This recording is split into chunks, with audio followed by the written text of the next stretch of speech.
महाराष्ट्रातील प्रत्येक बातमी सर्वात पहिल्यांदा तुमच्या मोबाईलवर पोहोचण्यासाठी द महाराष्ट्र न्यूज चॅनलला सबस्क्राईब करा.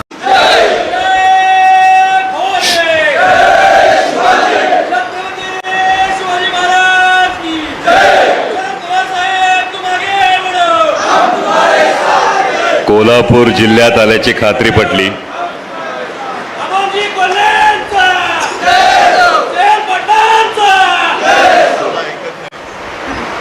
शिवस्वराज्य यात्रेच्या आजच्या या कागल गडहिंग्लज विधानसभा मतदारसंघातल्या गडहिंग्लज तालुक्यातल्या सभेसाठी मंचावर उपस्थित असणारे आज महाराष्ट्रातलं निष्ठा, स्वाभिमान आणि लढवय्येपणा याचं मूर्तिमंत प्रतीक असलेले राष्ट्रवादी काँग्रेस शरदचंद्र पवार पक्षाचे प्रदेशचे अध्यक्ष, माझे मार्गदर्शक नामदार जयंतरावजी पाटील साहेब, आदरणीय व्ही पाटील साहेब, युवकांचे प्रदेशचे अध्यक्ष महबूबाई शेख, विद्यार्थीचे प्रदेशचे अध्यक्ष सुनीलजी गव्हाणे, आदरणीय नंदाताई कुपेकर, आर के पवार साहेब, रामराजे कुपेकर, नवोदिताताई गाडगे, माझे युवा मित्र रोहितजी पाटील आणि लवकरच या विधानसभा मतदारसंघाला जे एक उच्च शिक्षित सुसंस्कृत नेतृत्व आमदार म्हणून लाभणार आहे ते राजे समरजित सिंह गाडगे, सर्व पत्रकार बांधव आणि आपण सर्वजण सगळ्यांना पुन्हा एकदा जय शिवराय.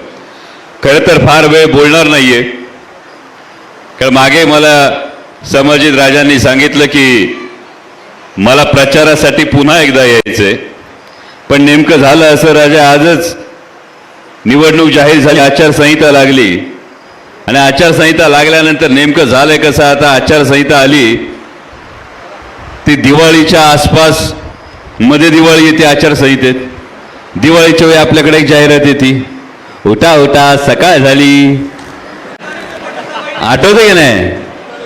पण आता गंमत अशी झाली, आता उठा उठा निवडणूक आली, गद्दारांना गाडण्याची पवार वेळ आली. ही गोष्ट संपूर्ण महाराष्ट्रात, हा संपूर्ण महाराष्ट्रात हे वार या गडहिंग्लजच्या भूमीत आल्यानंतर या भूमीला खरं तर नतमस्तक होतो. मी भाग्यवान समजतो की या महिनाभरात मी दोनदा या भूमीला नतमस्तक होण्याचं भाग्य लाभलं. कारण या भूमीत जेव्हा जेव्हा पाऊल ठेवतो तेव्हा आठवतो तो प्रसंग, मागे नंदाताईंकडे शिवस्वराज्य यात्रेसाठी आलो होतो तेव्हा नेसरीला सरसेनापती प्रतापराव गुजरांच्या समाधीस्थळी जाऊन नतमस्तक झालो होतो. आणि त्या समाधीस्थळी गेल्यानंतर तो प्रसंग असा डोळ्यासमोर उभा राहिला की छत्रपती शिवाजी महाराज प्रतापराव गुजरांना म्हणाले की बेहलोर खानाला गर्दीस मिळवल्याखेरीज रायगडावर आम्हाला तोड दाखवू नका. श्वास फुलला, मुठी आवळल्या गेल्या, डोळ्यात रक्त उतरलं आणि घोड्याला टाच मारून वेडात मराठे वीर दौडले सात.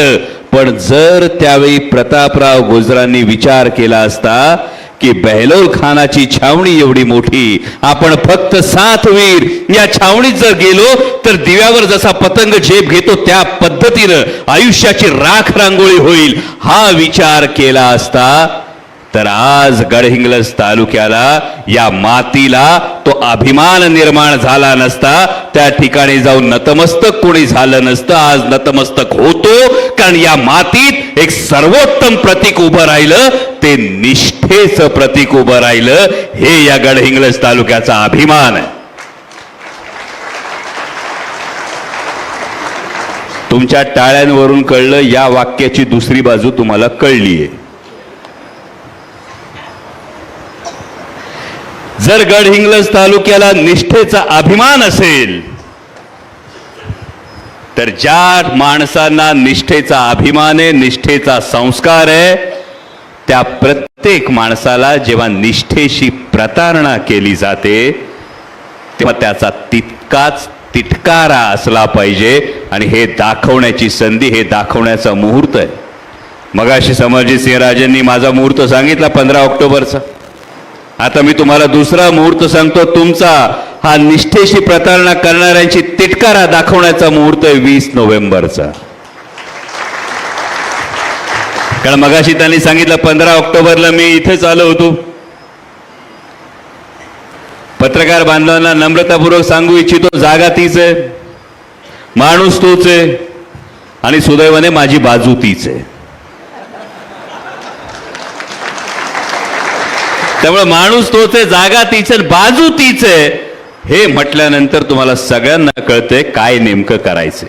आणि हे करत असताना एक किस्सा सांगतो. मी वैयक्तिक टीका कधीच करत नाही. प्रत्येक माणसाने राजकारणातली समाजकारणातली अनेक वर्ष घातलेली असतात. मुळात जसं समरजित राजांनी सांगितलं त्या पद्धतीने ही निवडणूक कुठल्याही दोन व्यक्तींची राहिलेली नाही. हे केवळ कागलमध्ये नाही, हे पूर्ण महाराष्ट्रात ही परिस्थिती अनेक ठिकाणी. ही निवडणूक केवळ दोन व्यक्तींची राहिली नाही, ही निवडणूक दोन प्रवृत्तींची झाली आहे. की कुणाच्या तरी सावलीत सगळं पदरात पाडून घ्यायचं आणि जरा ऊन आलं की सावली देणाऱ्याचं बोट सोडून पलीकडे उडी मारायची. या स्वार्थाविरोधात तत्वांसाठी, निष्ठेसाठी, स्वाभिमानासाठी लढणारे सर्वसामान्य मावळे विरुद्ध या पद्धतीने दल बदलणारे लोक, या दोन प्रवृत्तींमधली ही लढाई आहे. आणि म्हणून एक प्रसंग सांगतो. मगाशी राजांनी सांगितलं काहीतरी एक विकास कामांचं पुस्तक निघणार आहे म्हणे. माझी आपल्याला विनंती आहे, कारण आता तुमच्या भाषणात कळलं की आम्हाला वाटलं होतं महाराष्ट्रामध्ये लाडकी बहीण योजना सुरू आहे. या विधानसभा मतदारसंघामध्ये लाडका कॉन्ट्रॅक्टरची एक वेगळी योजना आहे. मला आता तुमच्या भाषणातून कळलं. पण ते पुस्तक जरूर वाचा, कारण ते पुस्तक वाचताना प्रत्येक विकास काम जेव्हा होतं, ते प्रत्येक विकास काम वाचत असताना जसं महबूब भाईंनी सांगितलं त्या पद्धतीनं हे विकास काम करण्यासाठी पाठीमाग ताकद कोणी उभी केली असेल तर ती आदरणीय शरदचंद्रजी पवार साहेबांनी ताकद उभी केली. हे तुम्हाला त्या प्रत्येक पानावर दिसेल. आणि त्यासाठी ते पुस्तक वाचा. आणि ते पुस्तक वाचून झाल्यानंतर जेव्हा शेवटचं पान उलटाल, जेव्हा शेवटचं पान बंद कराल, तेव्हा जरूर आठवा यातल्या पानावरचं अक्षरन अक्षर ज्या आदरणीय शरदचंद्रजी पवार साहेबांच्या आशीर्वादामुळे लिहिता आलं, त्याच आदरणीय पवार साहेबांना कसोटीच्या वेळी, त्याच आदरणीय पवार साहेबांना संकटीच्या वेळी पाठ दाखवून कोण गेलं, त्यांचा काय निकाल घ्यायचा हे आपलं आपण ठरवा. आमच्याकडे एक देऊळ होतं, एक गाव होतं, गावात एक देऊळ होतं.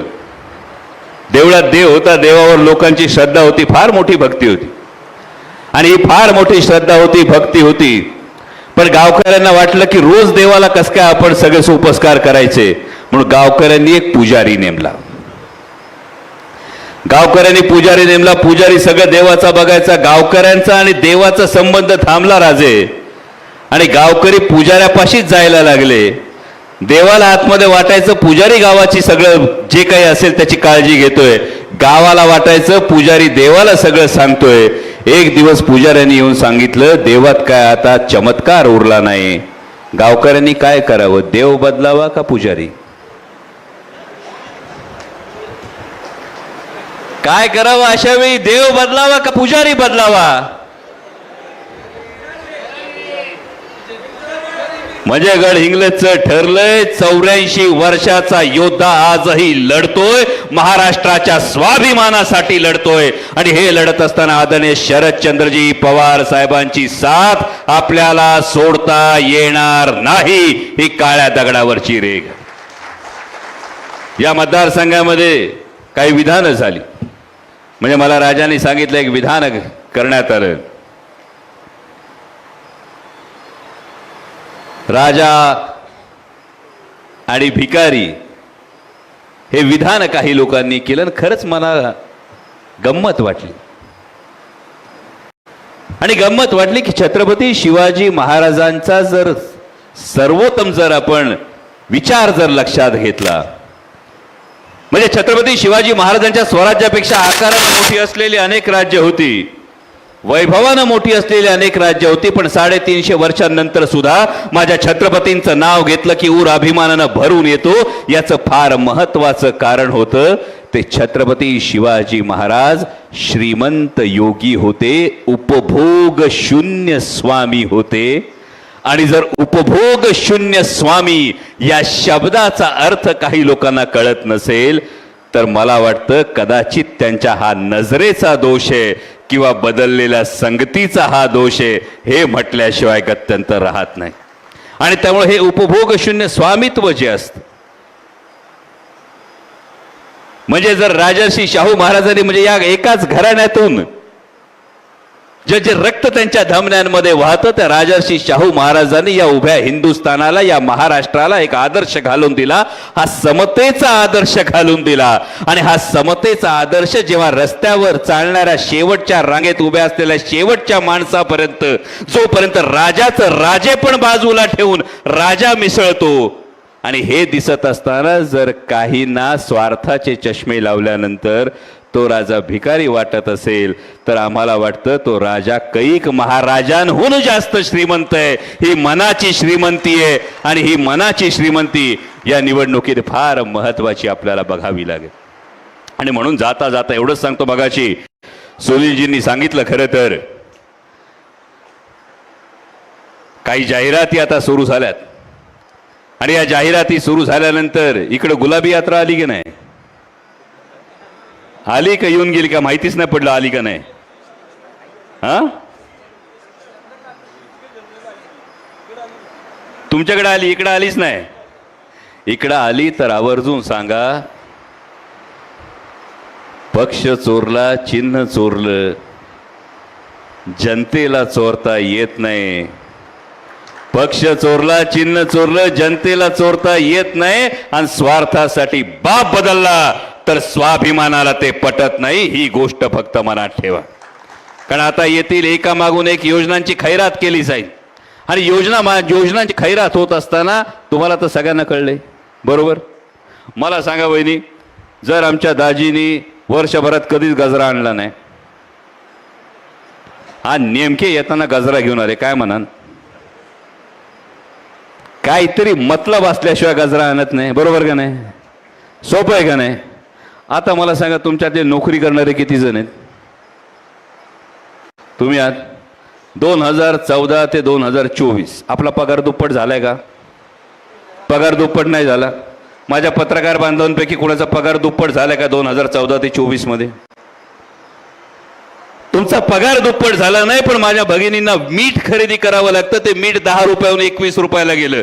गॅस 400 रुपयाहून 800 रुपयावर गेला. तेल 70 रुपयाहून 140 रुपयावर गेलं. हे सगळं दुप्पट झालं. आणि याच्यावर कुठंतरी पडदा टाकावा म्हणून आता लाडकी बहीण म्हणायला लागले. खरं काय तर लोकसभेला मतांची झाली कडकी आणि म्हणून आता बहीण झाली लाडकी. पण ते आले तर आवर्जून त्यांना सांगा,